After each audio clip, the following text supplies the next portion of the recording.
And so at the sort of fighting level, you know, how do they portray you and the ID community? Right. In the media, okay, and at the street level, there is an attempt oftentimes to caricature our position and to confuse us or to conflate intelligent design with, for example, young Earth creationism, which many of the, in the academic circles, that's a way of trying to impute disreputability to intelligent design. Now, intelligent design, there are advocates of intelligent design who are young Earth creationists, but young Earth creationism and intelligent design are two different things. Intelligent design is not based on scriptural revelation. It is not a deduction or an interpretation of a scriptural text. It's an inference from biological evidence or from cosmological or physical evidence. So that's one difference. The starting point is completely different. The basis of intelligent design is scientific evidence, not scripture. And secondly, intelligent design is an age-neutral theory. It's not making claims about the age of the Earth. Young Earth creationism is clearly making the claim that the Earth is very young. But intelligent design is taking on this central Darwinian proposition that says that the appearance of design is an illusion. We're saying, no, it's real. And you can tell by looking at certain evidences. So we're really engaging a completely different question than creationism. We're on the subject of populism. Who knows where these recordings will go? But you use terms like abductive and retrodictive. Could you just expand on those? Well, in the PhD work I did at Cambridge in the 1980s, I was investigating the question of whether or not, I was investigating, first and foremost, the question of how scientists reason about events in the remote past. When you're looking at evolutionary history and trying to understand the origin of the first life or the origin of animal life, that's a different kind of science than when you go into the lab and repeat an experiment under controlled conditions that can be replicated by someone else. And so in my PhD work, I gave a characterization of the historical scientific method to show how it was being used by evolutionary biologists or by cosmologists or archaeologists or forensic scientists.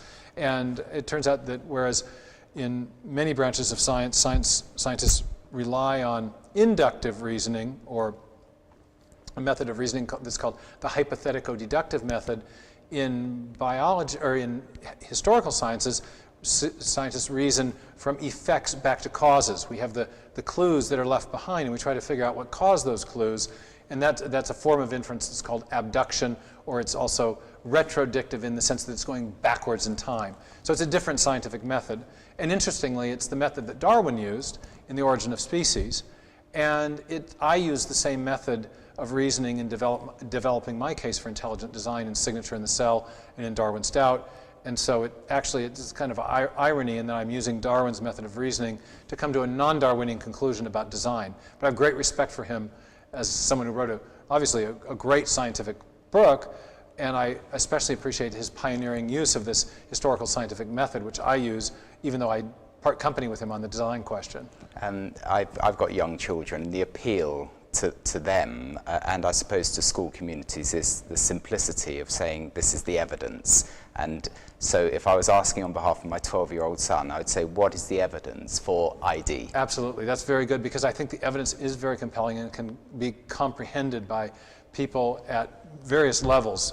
It admits various levels of scientific analysis, but to me the stop-press moment in the history of biology was not only the discovery of the structure of the DNA molecule in 1953 by Watson and Crick, but what ensued from that in this period of the molecular biological revolution. 1957, Francis Crick proposes something called the sequence hypothesis. And what he argues is, or what he suggests, is the DNA molecule has chemical subunits along the interior of the spine of the DNA molecule that are functioning just like alphabetic characters in a written language or digital characters in a machine code. They're literally storing information in a digital or alphabetic form for constructing the proteins and protein machines that cells need to stay alive. So when we think about what's running the show in biology, we're actually talking about information, genetic text, and that, or some scientists refer to it as digital code. Our local hero in the Seattle area, Bill Gates, says that DNA is like a software program, only much more complex than any that has ever been created. Richard Dawkins himself acknowledges that DNA is uncannily machine-like. The information in DNA is uncannily machine-like. It's like computer code.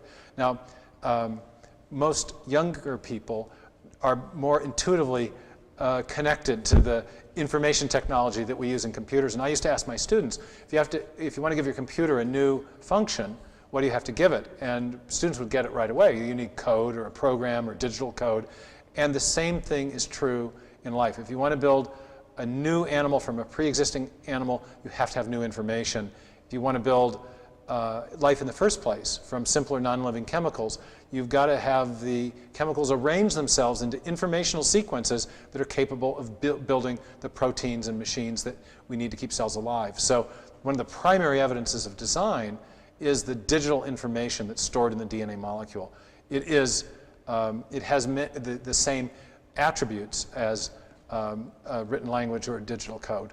And applying the same method, are there other, more credible explanations for its existence? Well, there are alternative explanations, and in the book Signature in the Cell, because I use the inference to the best explanation method that Darwin pioneered, I go through those competing explanations, and I explain them, describe them, and then also critique them.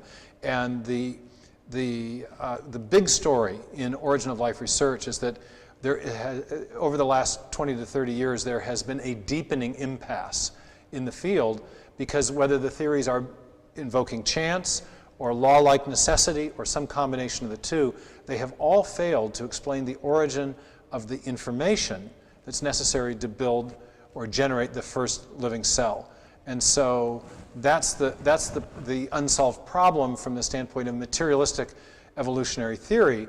But that's also where I think intelligent design comes in, because what we know from experience is that intelligent agents are capable of generating information. They have what philosophers call the known causal power to produce the effect in question. And this is also part of the Darwinian method. When you're trying to make an inference to the best explanation about what caused something in the remote past, you need to invoke causes that are known to produce the effect in question. And he got this principle from his mentor, Charles Lyell, the great geologist, pioneering geologist, who said that we should be looking for causes now in operation.